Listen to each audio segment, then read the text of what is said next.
This week on Jerusalem Dateline, Middle East security agreements unravel and the Abraham Accords destabilize in the wake of President Biden's trip to the Middle East. And a meeting between Iran, Russia, and Turkey troubles Israel and the U.S. Plus, the Maccabea Games unite Jewish people around the world with Israel. All this and more this week on Jerusalem Dateline.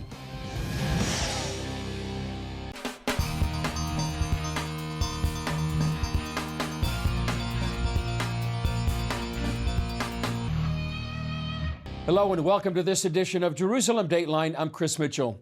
1 week after President Joe Biden and his foreign policy team left the Middle East, the impact on the region and the historic Abraham Accords is still being felt.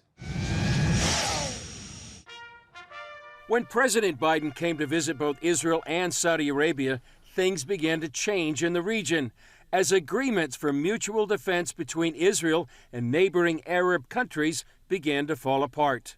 The security architecture, publicly at least, unraveled. It was canceled, and the UAE instead is now trying to reestablish diplomatic relations with Iran, as are some of the other countries. So it seems that they measured the United States' commitment to confronting Iran up, measured it as too weak, and are trying to come to some terms with the Iranians. Middle East expert David Wormser says the unwillingness of the Biden administration to present a credible military threat towards Iran puts the Sunni Gulf countries in a vulnerable position. Because alone, they really can't stop the Iranians. They can't defend themselves effectively against the Iranians. So they only have one or two choices. One choice is to try to grovel in front of the Iranians, which is the path they're beginning to show some sign of. The second path is to find a new strong horse, a new patron of power that can help defend them. In addition to the defense concerns, the Biden administration is also making a change to the Abraham Accords by reintroducing the Oslo framework for Middle East peace talks by bringing in Jordan, Qatar, and the Palestinian Authority. But other countries don't support that idea. The Saudis, the others, the other Arabs, they do not like the PLO. They do not like what they're doing in various areas. So by forcing that back in, it actually threatened the Abraham Accords. Again, fortunately, I think the overriding interests of the countries are so strong that the Abraham Accords will survive, but it will not be with U.S. coordination. Former Special Envoy for the Abraham Accords, Aryeh Lightstone, says these Gulf countries are frustrated. There's a feeling of, what are we going to do for the next 26 months? Lightstone says if the U.S. doesn't lead, other nations are waiting to take over. There's no coincidence that Putin showed up to Iran just as Biden left the region. There's a competition here. If the U.S. doesn't lead, Russia or China will. It's absolutely in our interest to lead, and those countries want to be led by us. They want to follow with us. They want to stand next to us. They don't want to sit next to Putin. They don't want to sit next to the Chinese. They're not interested in that. But if we're not there, the Russians and the Chinese are. As Aryeh Lightstone said, Russian President Vladimir Putin visited Tehran and met with the leaders of Iran and Turkey. Many saw the summit as a threat to the United States and a danger to Israel. One major subject for the three leaders, how to divide their spheres of influence inside Syria, an issue of great concern to Israel.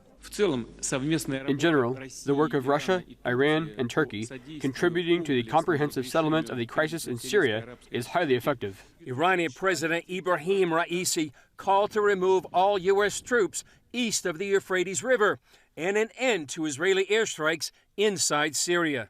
Might transpire out of this conference that the Russians will decide to limit the freedom of action of the Israeli Air Force in Syria as a result of their getting closer to the Iranians. This could represent a threat to Israel, since it needs freedom of action inside Syria to stop Iran's further military buildup and the flow of arms to Iranian proxies like Hezbollah inside Lebanon. And here in the Middle East, many observers see the summit between these three major powers in the region as a signal to the United States. It says a clear signal that Russia, a strong power, and two other strong Middle Eastern powers, such as Turkey, and Iran, those are the most populous states in the region, are working together, cooperating, and they may cooperate, obviously, against American interests. Middle East expert Ephraim Inbar says both the enemies and allies of the U.S. in the region see America as a weak power under the Biden administration. Biden is not considered seriously in the Middle East. He's not considered a serious actor because America is weak. And in the Middle East, states and leaders are treating with respect only powerful leaders and powerful nations that are ready to act militarily to attain their interests. Analysts warn that the combination of the growing alliance of Russia, Iran, and Turkey, along with a weak U.S. administration and Iran racing towards a nuclear bomb, all put increasing pressure on Israel. On this issue, time is not on Israel's side. It's quite clear that the Iranians are progressing quite quickly toward a bomb. They have the missiles to carry it. They have probably to overcome the hurdle of weaponization. And this makes Israeli action quite urgent. After his 5-day Mideast trip to Israel and Saudi Arabia, President Joe Biden traveled back to Washington and also announced he now has COVID. Some believe his visit left the region at a dangerous geopolitical crossroad. During the Saudi Arabian leg, President Biden emphasized the U.S. commitment to the region.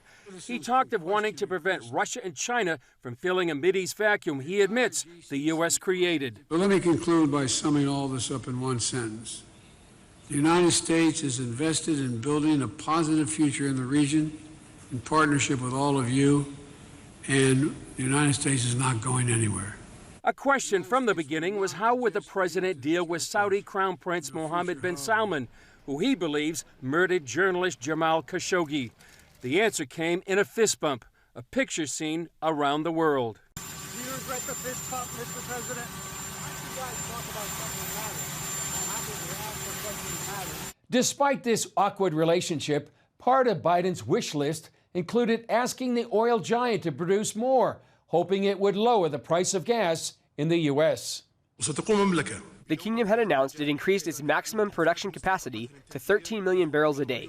The kingdom has no spare capacity to increase production beyond that. The greater issue for the region, however, is Iran's growing nuclear program and uranium enrichment. We call on them to comply with international law, to not interfere with the international affairs of other nations, to cooperate with the International Atomic Energy Agency, and to fulfill its obligations in this regard. Biden sees diplomacy as the best solution to stop Iran's nuclear program, although for some in Israel, that's not good enough. Certain key people in the IDF were really, as they say, freaked out by Biden's unwillingness to do anything at all to prevent Iran from putting nuclear weapons together and deploying them against Israel. Foreign policy analyst Carolyn Glick calls the Biden administration backward as it confuses friend and foe. Iran is an enemy of the United States that seeks its annihilation. And on the other hand, Saudi Arabia has been an American ally for 80 years because it doesn't make sense why the Biden administration would want to give some sort of, celebrity discount to Iran and treat Saudi Arabia so harshly when the former is America's enemy and the latter is America's ally. As for Israel, with a caretaker government and upcoming elections, Glick says this is a dangerous season. We're in a very difficult and trying time right now, and we just have to hope for the best and hope for the best in terms of the elections so that we'll get, hopefully, again, more competent leadership elected and into office in 4 months. So we have to hope that we'll be able to weather this very dangerous storm. Coming up, technology that takes the goodness out of plants and leaves the calories behind. And the reason why our technology is so unique in this area and provides a critical solution for pharmaceutical companies in the future is that we can go back to the plant and take the critical, essential, active medicinal compounds from the plant, and we're able to bring the consistency that the pharmaceutical companies need.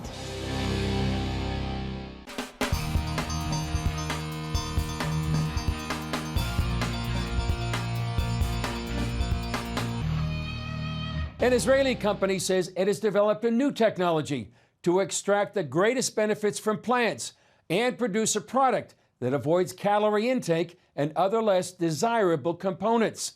CBN Middle East correspondent Julie Stahl has that story.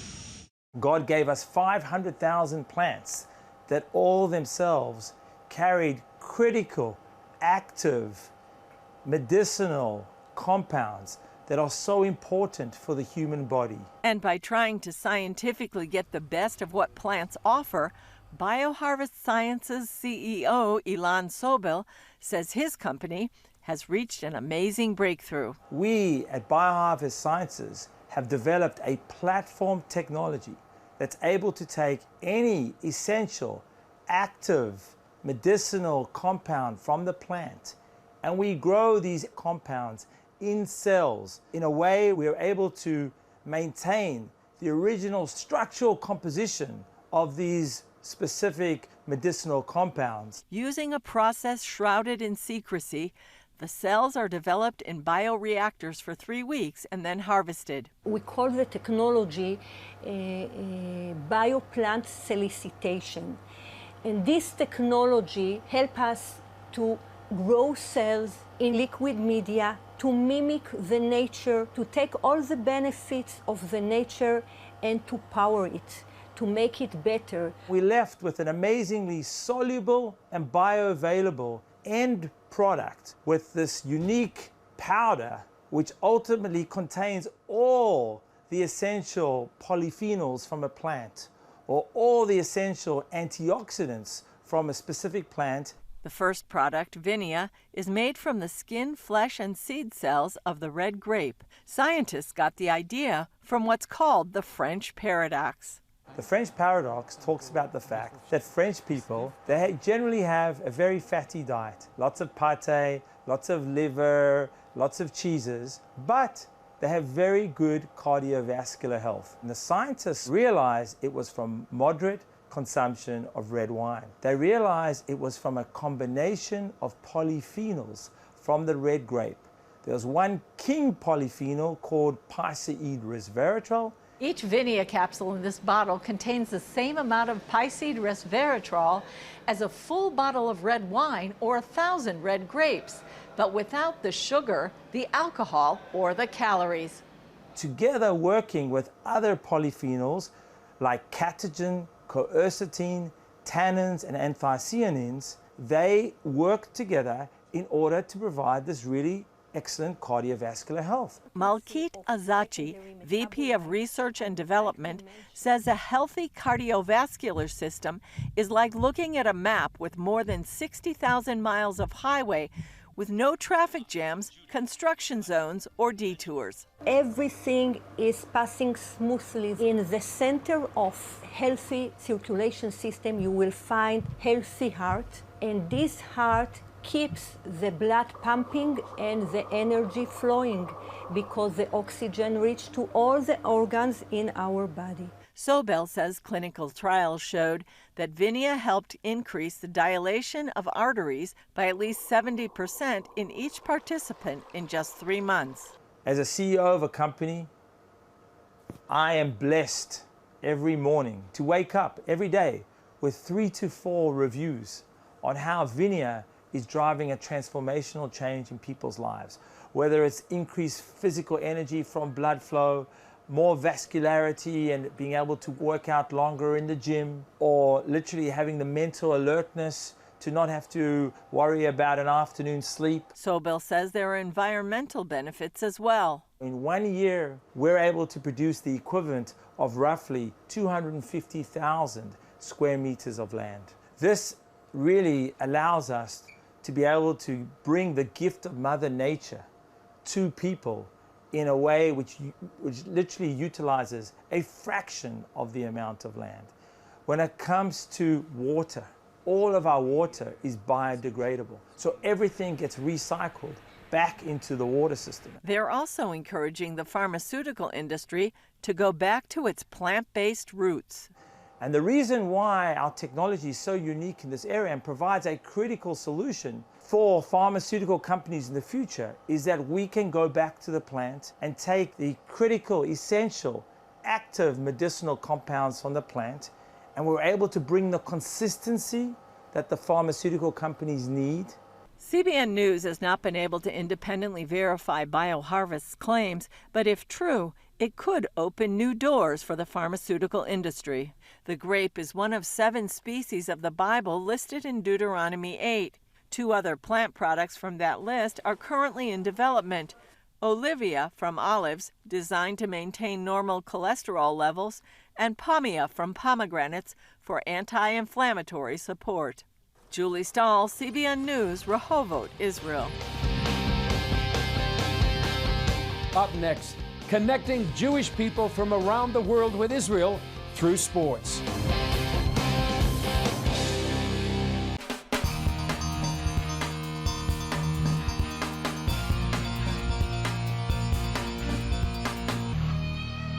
Last week, we showed you the opening of the Maccabiah Games here in Israel. Thousands of Jewish athletes from around the world are participating in the huge international sporting event. And as CBN Middle East correspondent Julie Stahl reports, the purpose behind the Games goes beyond sports to unite Jewish people worldwide with Israel. Known as the Jewish Olympics, the Maccabiah Games are the 3rd largest sporting event in the world and take place every 4 years in Israel. It's actually a competition for all Jews around the world and all the Israelis. By the way, you don't have to be a Jew. It's open for all Israeli citizens. We have 10,000 participants that are arriving from 63 countries for a sports celebration in Israel. Athletes are competing in dozens of sporting events at some 80 venues throughout Israel. All the swim competitions are here at the Wingate Institute in Netanya. Born to Ukrainian parents, Israeli swimmer Anastasia Gorbenko won the gold medal for the 200-meter IM. I think this competition is really special because there are so many Jews from anywhere in the world, and you are getting to know so many people from around the world, and I think it's special because it's never happening in another country and never happening like in another religion, so it's something really special about the Maccabiah. A water polo champ, Roy Hessing, CEO of the Maccabiah, says the Games connect Jews from around the world to Israel and vice versa.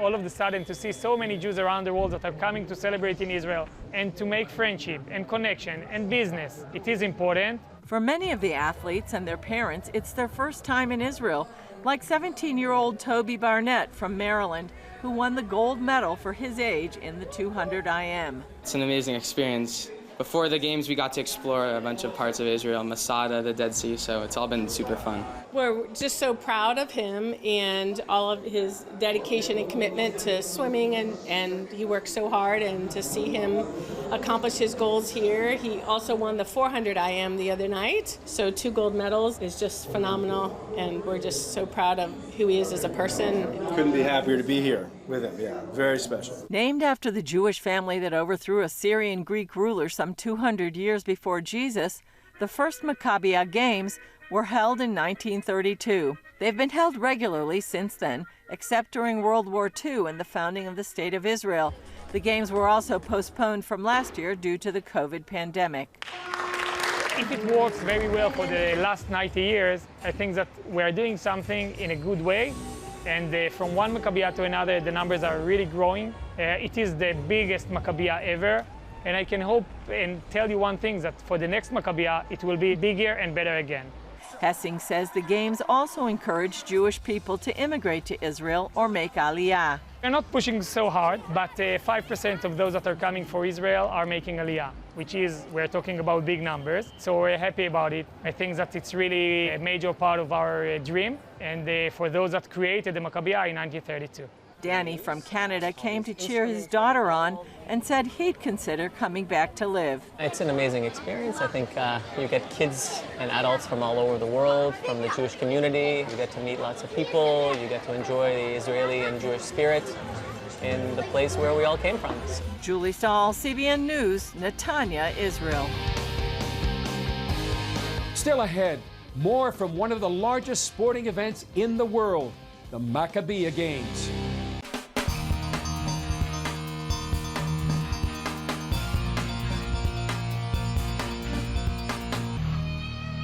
The Maccabiah Games are so diverse, we thought you would want to see more of what's happening. Take a look at what you can find on our social media channels.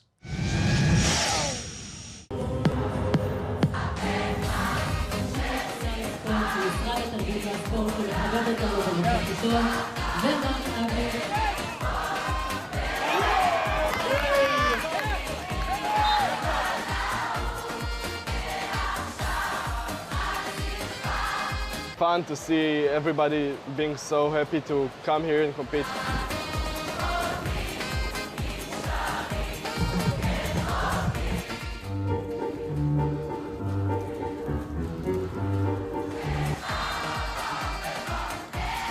I think it's amazing. All the Jews come from all the world.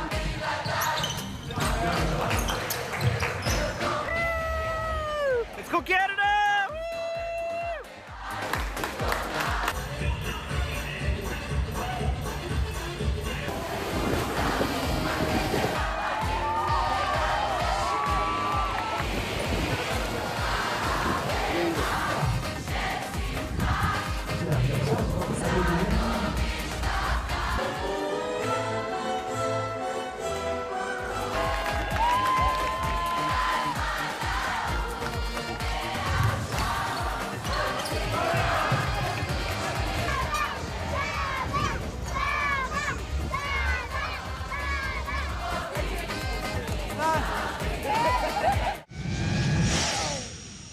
Well, I watched a hockey game between the USA and Canada, just one of the many sports being played here at the Maccabiah Games. Well, that's all for this edition of Jerusalem Dateline. Thanks for joining us. Remember, you can follow us on Facebook, Twitter, Instagram, and YouTube. And you can also access CBN content through our CBN News and other CBN apps. And don't forget to sign up for our email blasts so you can continue to receive all of our exciting CBN content. I'm Chris Mitchell. We'll see you next time on Jerusalem Dateline.